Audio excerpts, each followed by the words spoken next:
अस्सलाम वालेकुम, कैसे हैं आप? उम्मीद है बहुत ज़्यादा अच्छे होंगे। रमज़ान मुबारक के लिए चटपटी और मज़े की रेसिपी मैं आपके साथ शेयर करने जा रही हूँ। ये एक बहुत ही मज़े की चटनी है, बनाने में बहुत ही आसान है, मिनटों का काम है, कोई लंबा झंझट नहीं है, लेकिन खाने में बहुत मज़े की है।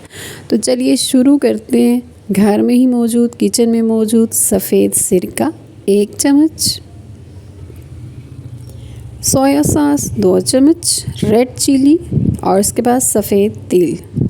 इन सब चीज़ों को हम इसमें मिलाएंगे, अच्छे तरीके से इसको मिक्स करेंगे और सेकंड्स में हमारी चटनी रेडी हो जाएगी।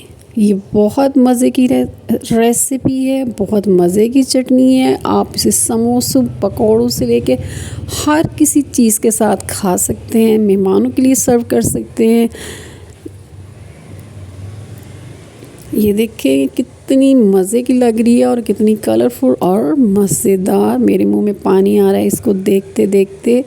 खाने में भी ये बहुत ही मज़े की है, खानों का जायका दोबाला करने वाली।